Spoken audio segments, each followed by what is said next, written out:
Went to voicemail?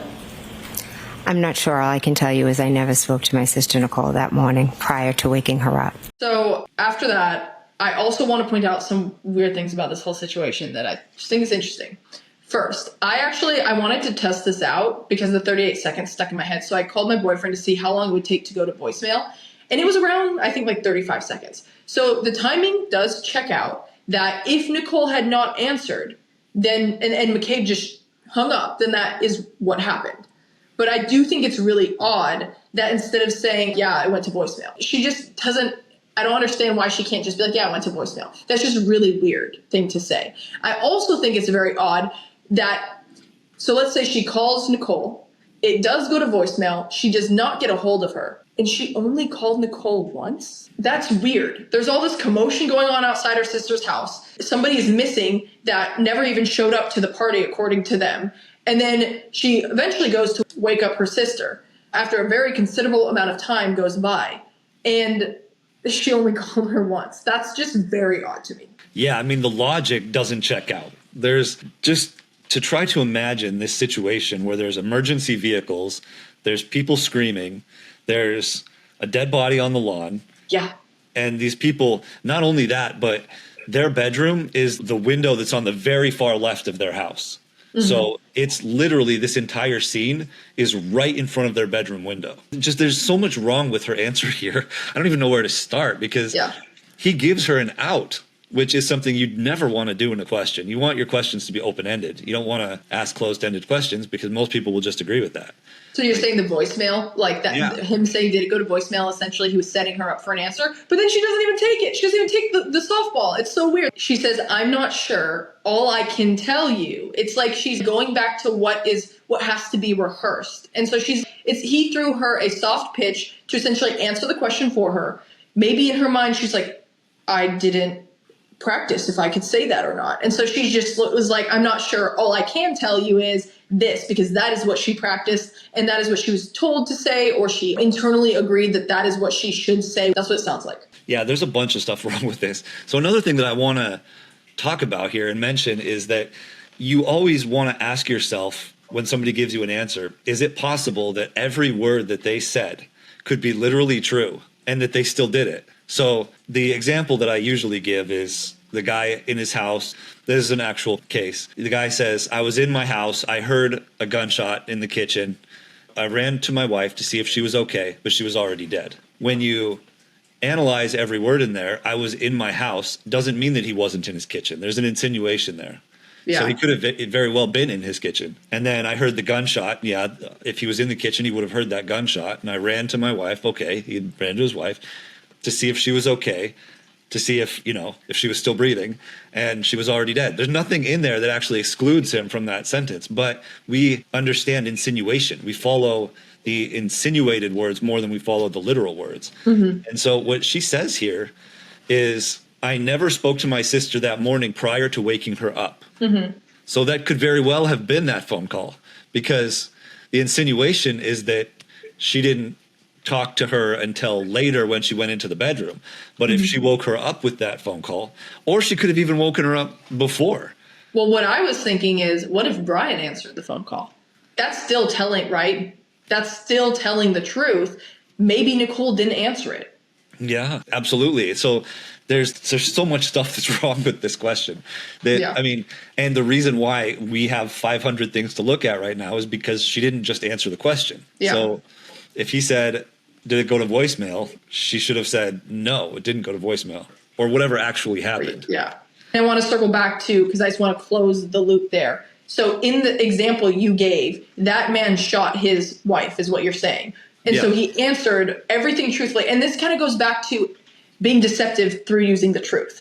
You can avoid outright lying and still be deceptive by answering the truth, but omitting certain things. It's like lies by omission, right? Mm-hmm. And that's essentially what that individual is doing, that man did, and maybe is what Jen McCabe is doing right here. Yeah, it's lying by insinuation.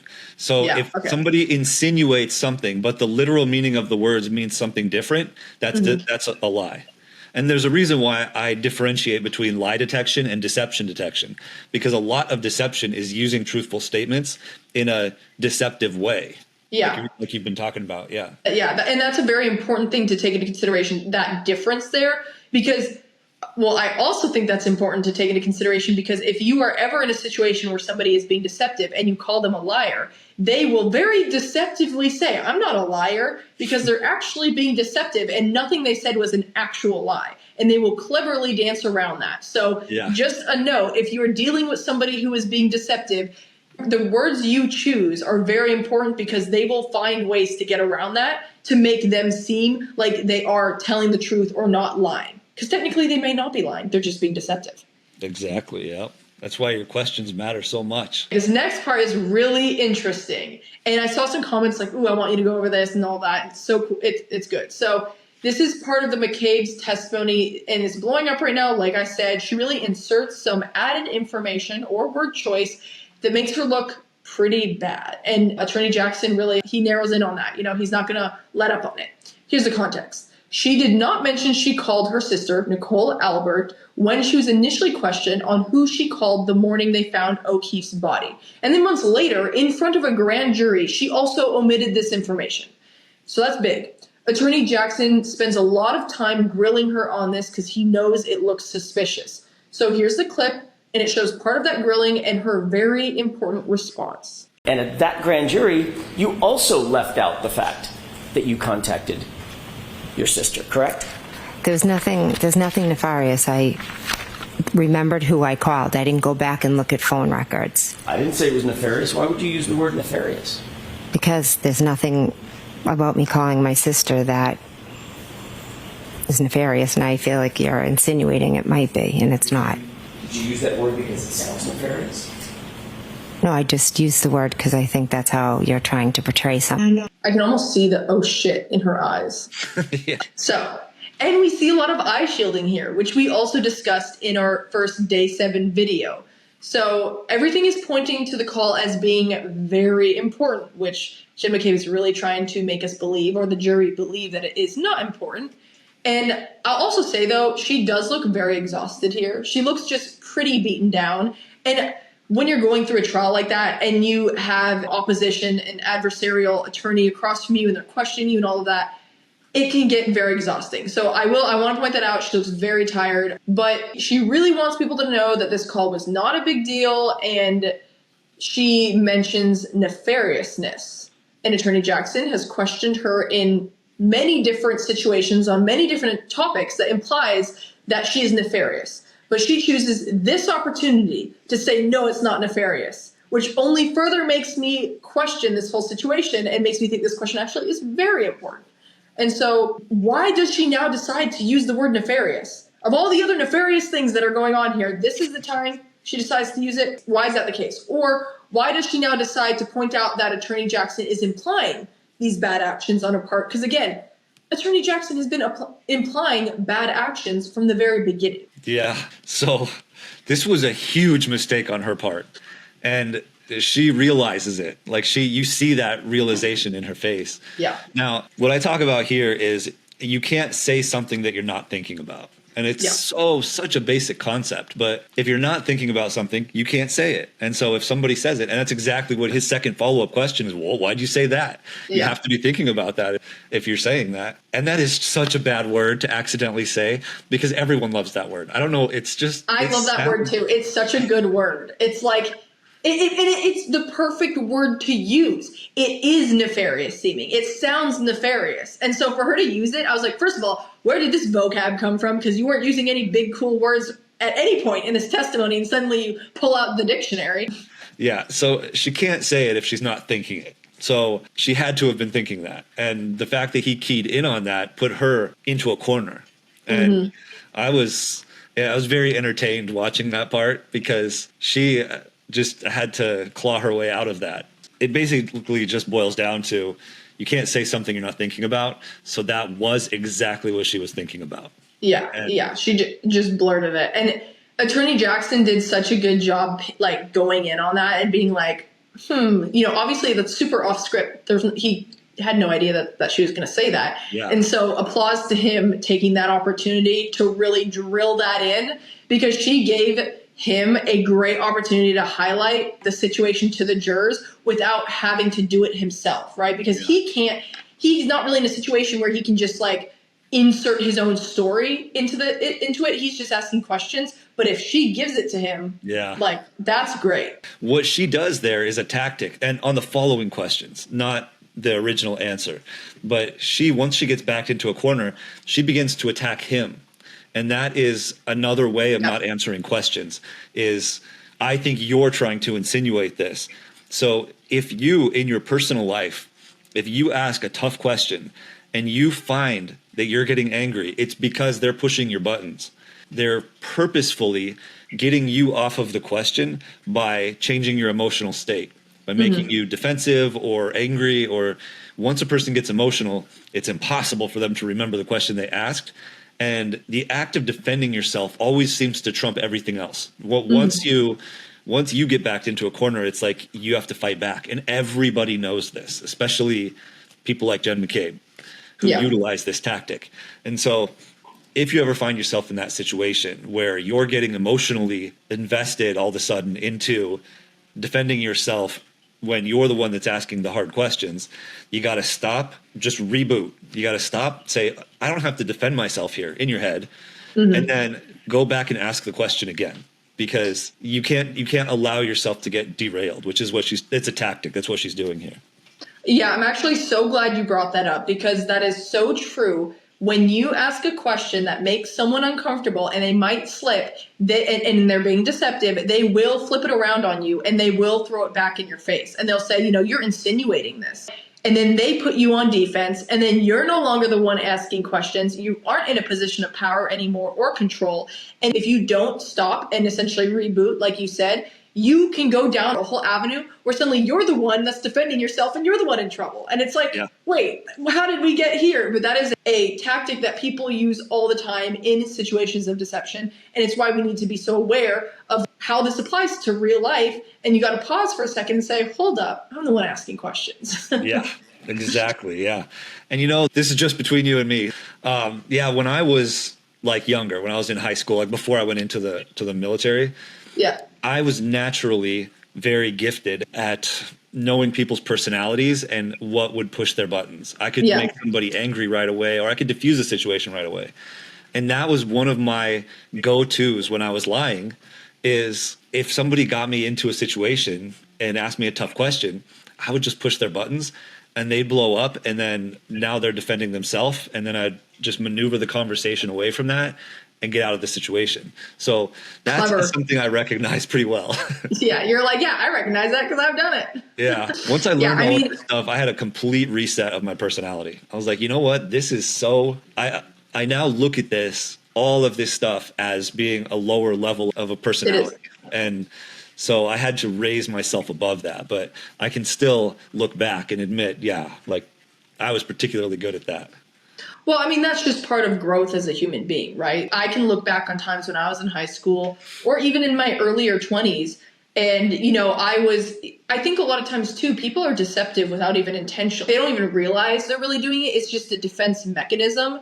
And they don't want it. Maybe someone doesn't want to talk about something, or they did something that they no longer are proud of, or I don't know. I'm just kind of making things up. But if you are not very self-aware, you're not going to know when you are maybe doing that, right? When you might be manipulative or deceptive or whatever. And even if you do know that you're doing it and you're doing it intentionally, again, if you are not at that higher level of self-awareness, then you're just going to keep doing it. And you know what? When you're a teenager, our prefrontal cortex, it is not developed. We have no idea what we're doing. I was a very fiery, opinionated, bullheaded, and I also knew how to press buttons. You can talk to my parents and you can ask them that, and they would say, yes, she knows how to press buttons. And probably my little sister too.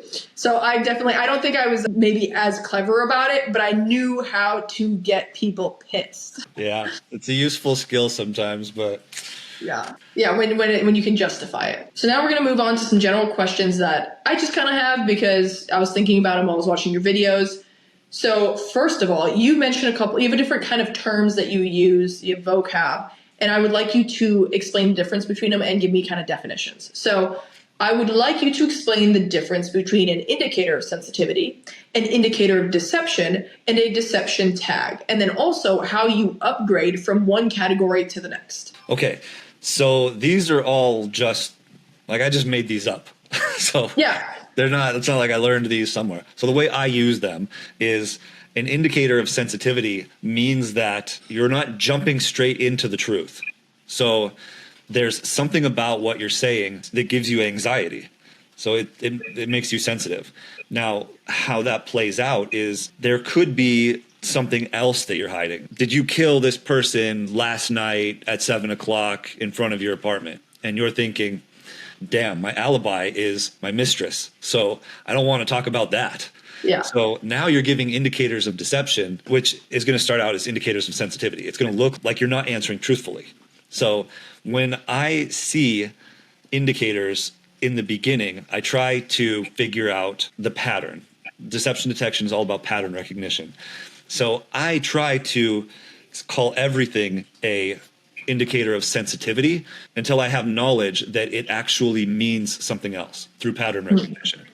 So, and I tried to lay that out a little bit in the beginning of this video of Jen McCabe and explain that a little bit. So what I look for are known lies. So a known lie is something that I know the truth and they give deceptive answer.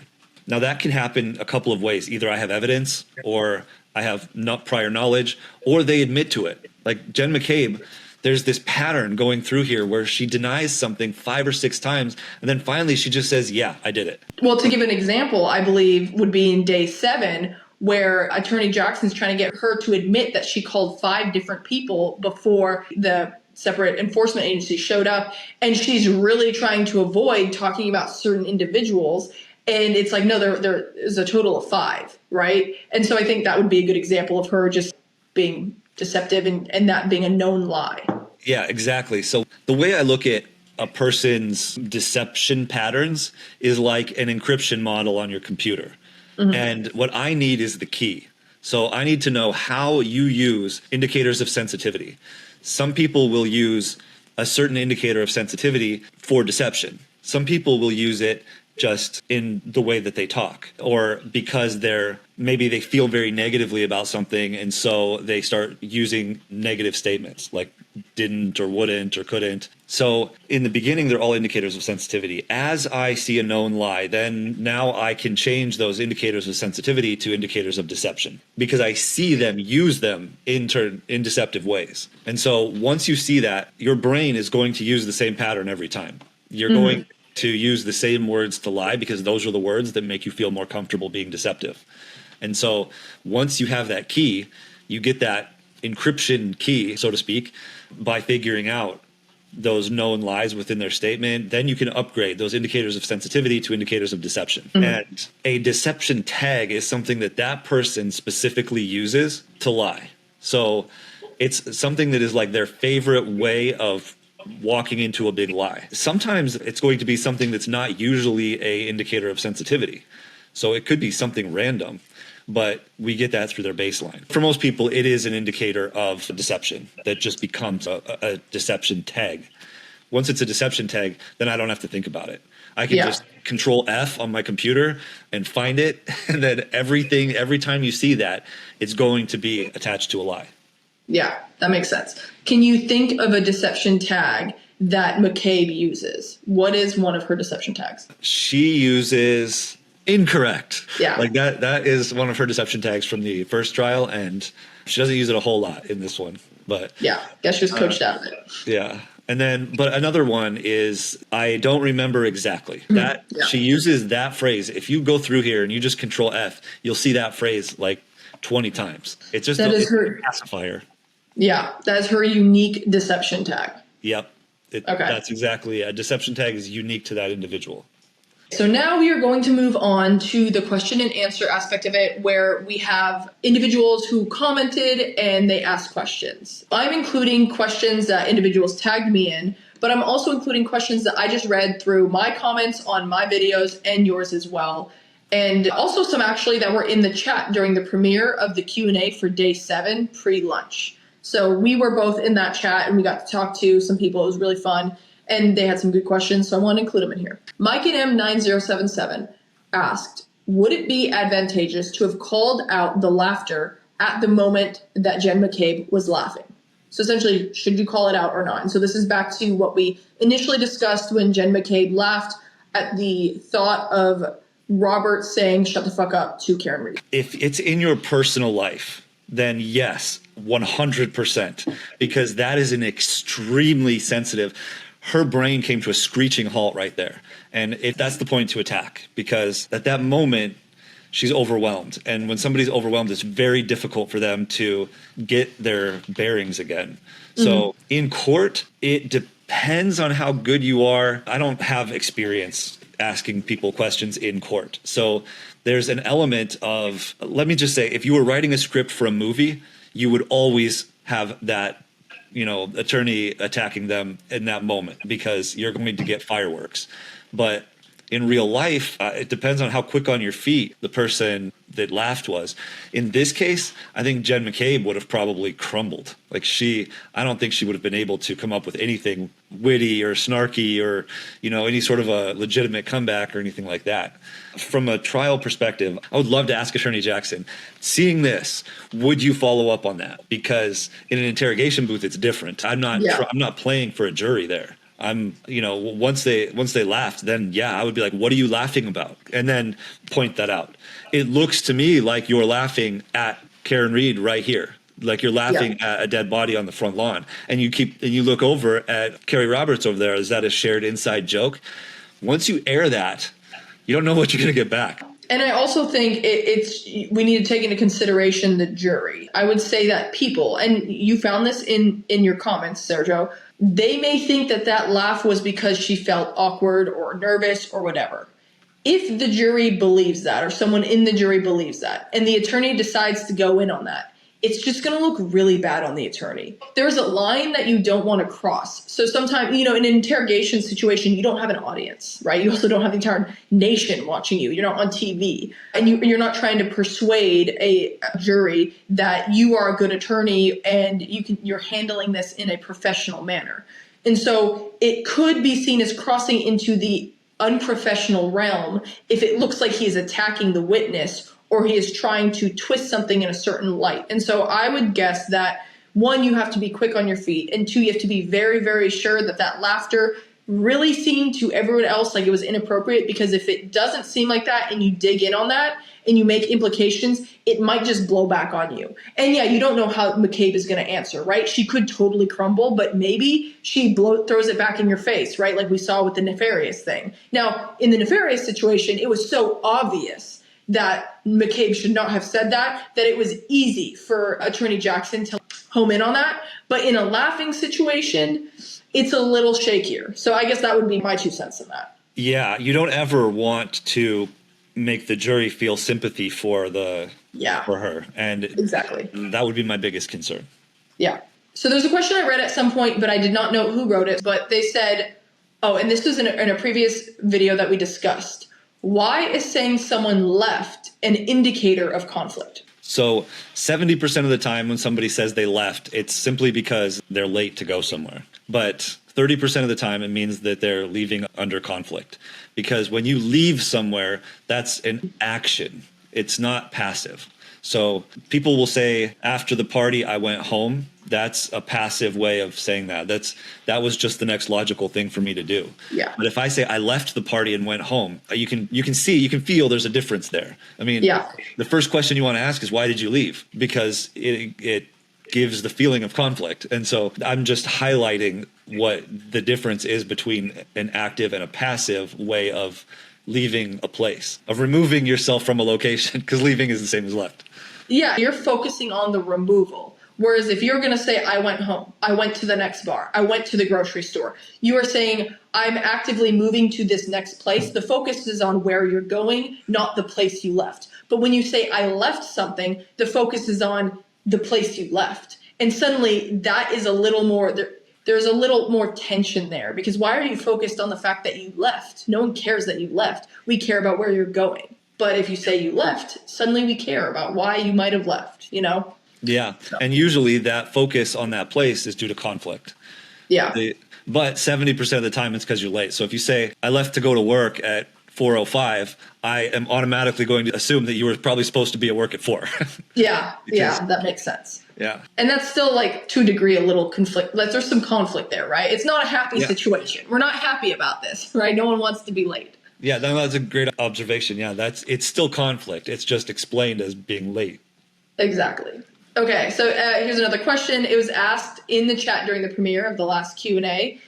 So how long should someone be baselined? How long does baselining take? The longer that you baseline, the more confident that you can be about the indicators that you get. So if I see 3 questions in a row that are answered the same way in the beginning, then that is enough that if they start to deviate from that, I will consider an indicator of sensitivity that is a deviation. If I get 10 questions, that's more than enough. People have a very set pattern of the way that they do things, and especially when it comes to speech. So what I want to be careful of is if I only see an answer to a question once, then, for example, if I ask somebody a question and I don't know the answer to it and they say no and they don't give any further response after that, then that's not enough for me to say that that's an indicator of deception. It's uncommon, and it's usually an indicator of sensitivity.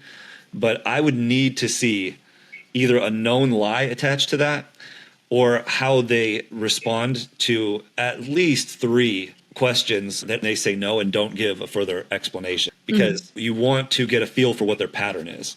So I would say I'm comfortable with 5 questions is more than enough for me. 3 is sort of the minimum. Sorry, just asking 5 questions total? It depends. If it's yes or no questions, no is usually the harder question. So I would need 5 sort of yes or no questions, or questions that are like 1-word answers. But then I'm usually going to throw in some other questions, like usually a question where I'm going to get an I don't know, or a way of saying I don't know, because there's a lot of different ways to say that. So just the total bank of questions in order to get a full baseline, I would say is probably 10 questions. Okay. And I can usually baseline throughout the course of an interview, because it's not just the beginning. There's going to be known questions throughout the interview. And every time I see a question where the answer is known, then I add that to the baseline. Okay. That would make sense. When you say 10 questions time-wise, how long does that generally take, you think? To ask 10 questions? Yeah, to get a baseline. I mean, I guess it like depends on a date? No, I'm talking about, an interrogation setting. Or on a date, but an interrogation setting. In an interrogation setting, it's probably the same as a date, actually. Okay. Probably half an hour. Okay. Because you're going to want to ask some open-ended questions, too. You're going to want to ask some yes or no questions. You're going to want to ask some open-ended questions to see how they answer. And then you're going to want to ask some questions that they don't know the answer to. So normally, if you're going into an interrogation, you're going to structure all of this and have a set of questions that you're going to ask in the beginning. And yeah, now when I start talking to somebody, even if it's personally, I will give it 3 hours. So I will baseline for 3 hours if there's no rush. If I'm looking at the time, why not? Yeah. And if I have, if I'm analyzing a statement, I got to go with the questions that I have there. But it often occurs where I will look at questions in the beginning and not have a full baseline when they start to get into tough questions. And then as I get more questions that I can add to the baseline throughout the statement, I have to go back and start over again and reanalyze it now that I have the full baseline. Okay. So next question is Red Cat Special. She asked, do neurodivergent people lie more or less and differently than neurotypical people? Okay, so I have not done any personal research on this. That is actual research. I've looked into it on the internet, on social media, stuff like that. And what I've seen a lot is that people with ADHD tend to lie more than neurotypical people. And people with autism tend to lie less than neurotypical people. And neurotypical people lie or are deceptive about 3 times in a 10-minute conversation. Really? In any given conversation, about 3 times? Yeah. In 10 minutes. So do you think people are just deceptive without intending to be then in that situation? Like, how do you, because I know you personally have said, like, I don't even want to deal with deceptive people. Like, whatever. Okay, how do you determine when the deceptiveness is inappropriate enough to cut ties? Because that makes it sound like people are just deceptive unintentionally, and maybe it's not a big deal sometimes. For me, it's about intent. So Yeah. let's say it's in a job interview, because you're going to get a lot of deception in a job interview because they want to make themselves look good. Yeah. And I understand that. I'm not going to hold that against somebody that maybe they want to make themselves look a little bit smarter or look a little bit funnier, or in everyday life there's a lot of moments for deception that are not nefarious, but it's those problematic situations where somebody has to take responsibility for something that went wrong, or I don't know, just anything where they're lying with the intent of either hurting somebody else or if it's unnecessary. And it's not necessary to lie to make yourself look better, but that's just something everybody does. And I'm not going to hold that against somebody. Yeah. So Okay. Did that answer your question? Yeah. No, it actually answered it very well. It's kind of hard to explain because it's like there's the bad kind of deception, and then there's you don't want to say lies. good. The what? The little white lies. Yeah, the little white lies, the kind of more neutral kind of deception. And so, if the average person is deceptive 3 times in 10 minutes, I would like to think that a lot of them are just little white lies, and they aren't intentional, and they have no maliciousness behind them. Yeah. So then the deception that is malicious or problematic, that is what you want to focus on. Yeah, and it can, something as simple as like, oh yeah, I always get up and go and work out at 5 o'clock in the morning. Nobody always does that. Yeah, and yeah. They probably haven't been doing that their whole life. That's probably something that they started 3 weeks ago or something like that. Deception is just simply a misrepresentation of reality. And so you want to make sure that it matters, I guess. And most people see themselves through rosy glasses, right? Yeah, maybe. Depends. Yeah, I guess some people are hypercritical of themselves, but Yeah. I would say for the most part, I think most people probably focus more on their positive attributes than their negative attributes. And so that is going to come across too. Yeah, true. Very true. Okay, so now we have just kind of a bunch of baseline related questions because people really like this concept. They're very interested in it, and I understand why that's the case. Is it possible to change someone's baseline? Can media training affect anything about specifically McCabe's baseline? Media training can change your baseline, but it's not going to change your baseline from the time I start talking to you until the time I'm done talking to you, right? Yeah. So, for example, Jen McCabe says incorrect a lot less in this trial than she did before. Somebody clearly told her to stop saying that. Yeah. So, yes, you can change your baseline, but that's why I baseline somebody right as I'm analyzing them. Right, and you do it right away. Yeah.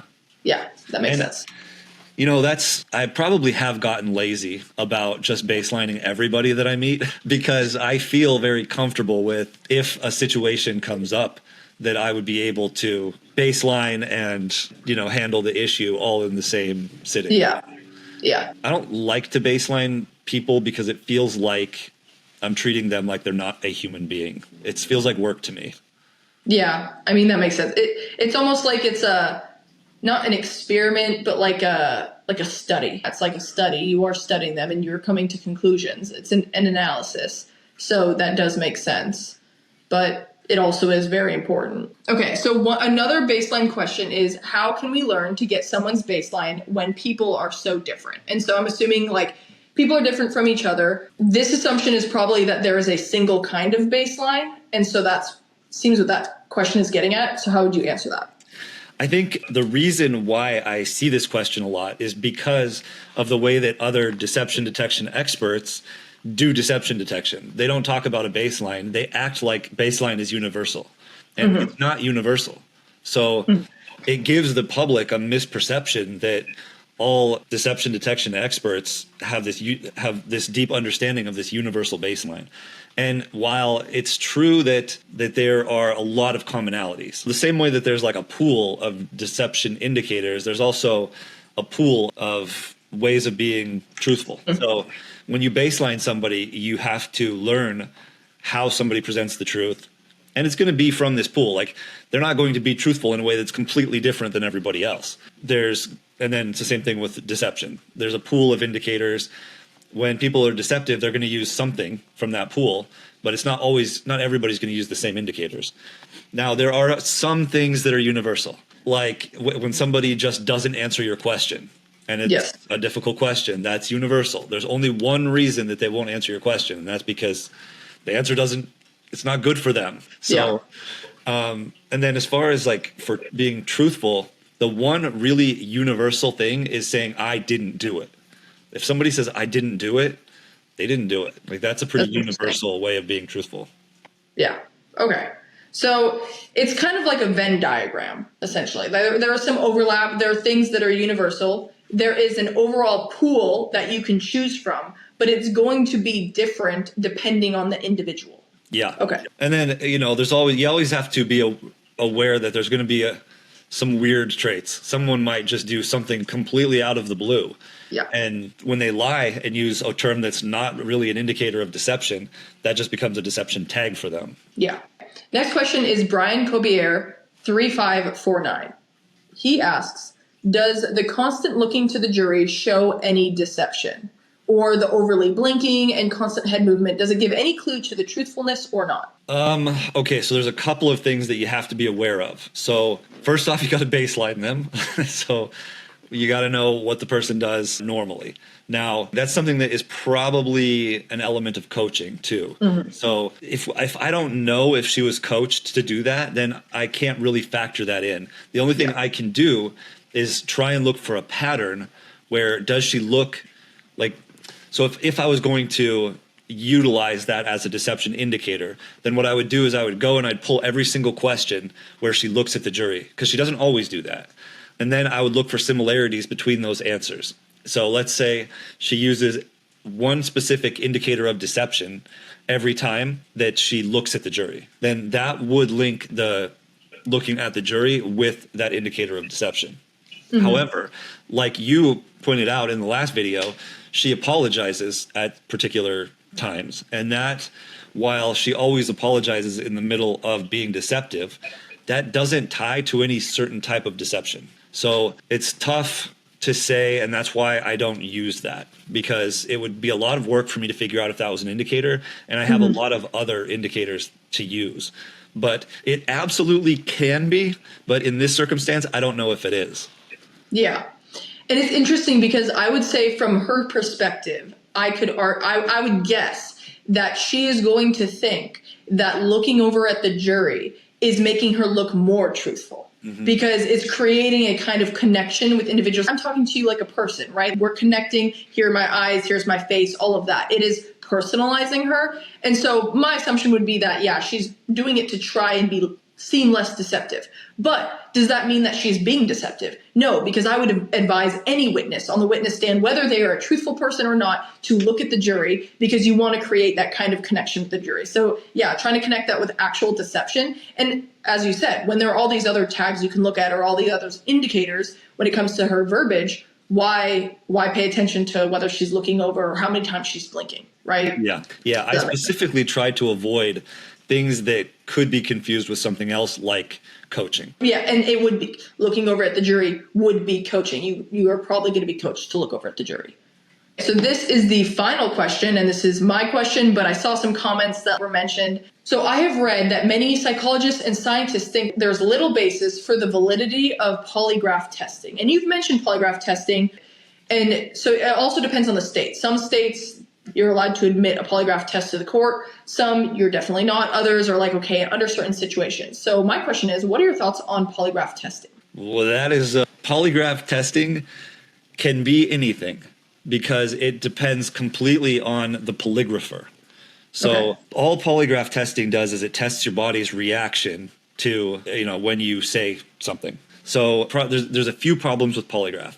Well, let's talk a little bit about how it works. There's 3 types of questions. So there's irrelevant questions, there's control questions, and then there's the actual questions. So the irrelevant questions are the ones that most people confuse as control questions. The irrelevant questions are exactly what you think they are. They're irrelevant. They're not factored into the polygraph at all. So why ask them? Because they want the people taking the polygraph to think that those are the control questions. Oh, tricky. So when you see in the movies, what's your name? Where do you live? These questions, those are not control questions. Those are irrelevant questions. So you're going to baseline that out all the time. Everybody's going to.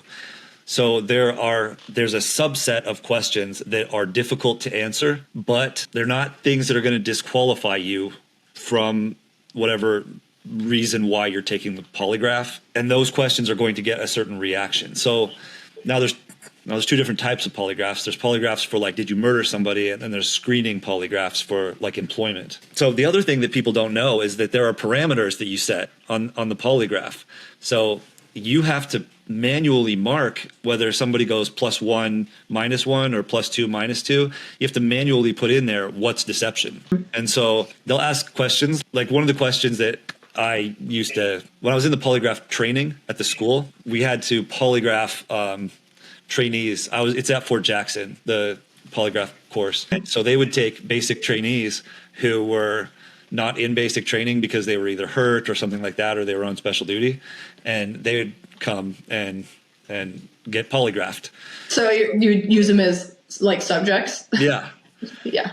Okay. Yeah. Like guinea pigs, but not in that way. Yeah. So what we do is they had this course where infantry would go and they'd practice, right? They'd practice entering buildings and stuff. They had this little mock village. So we'd give this trainee a flashbang, and they didn't know that it was a flashbang, and they thought it was just a dud. So they would go and we'd tell them to put this down in front of a door in front of one of the buildings, and then they had a timer on it, and they set the timer, and then once the timer goes off, once it beeps, they didn't know that it was a flashbang. So they would turn, they walk away, and then 2 minutes later it would explode, right? It would be loud and there'd be smoke and stuff, to give them the effect of, oh my God, I just actually put this down and had this real reaction. And then the other group, we would put them just in a room and have them watch TV, reruns of Friends or something.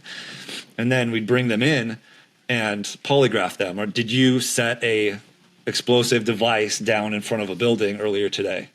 So that's the actual question. But then you ask control questions that they're not expecting. So that's how you get their baseline. They all had to get a security clearance. So they were all in the intelligence field, but they were either injured or something like that. So completely unexpected.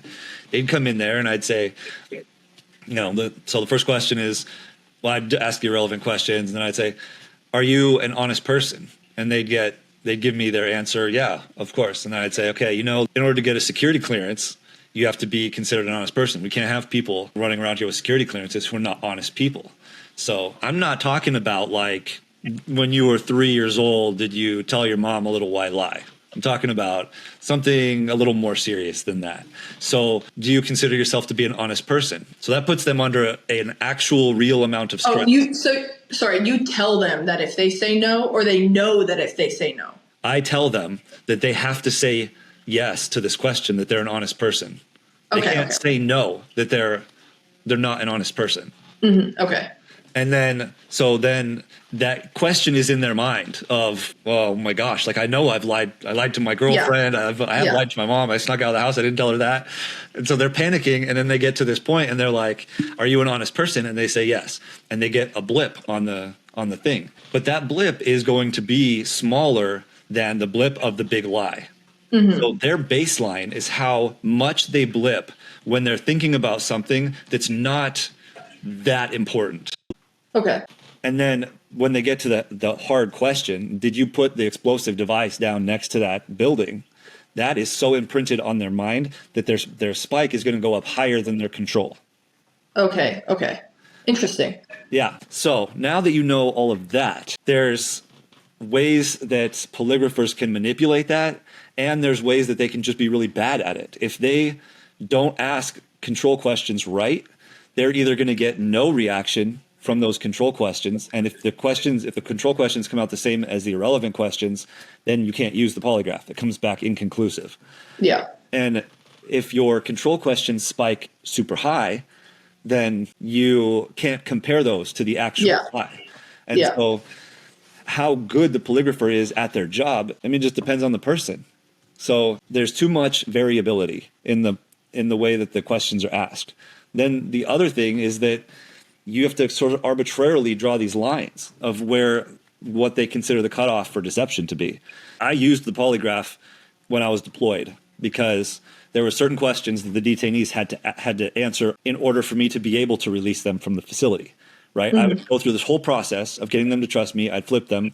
They would be willing to work for me and bring me information. But in order for me to actually get the approval to release them, they had to pass a polygraph. And I had a polygrapher. They worked for another government agency that they were assigned to me. So they'd go and they'd polygraph them and come back and be like, they failed. And I'd be like, okay, what question did they fail? And they failed this question. I'd say, okay, rephrase this and say it like this. And I would change the phrasing of the question. And then they'd go and do the polygraph again. And they'd come back and be like, okay, they passed. And I'd be like, okay, good. We'll submit that one. So I am telling you that the polygraph itself can be manipulated however you want to get the results based on how you ask the questions. And it's not very effective if the polygrapher isn't really good at their job. Mm-hmm. So in the right hands, with the right questions, the polygraph is 100% accurate. Would I use it? Not under any circumstance. So yeah.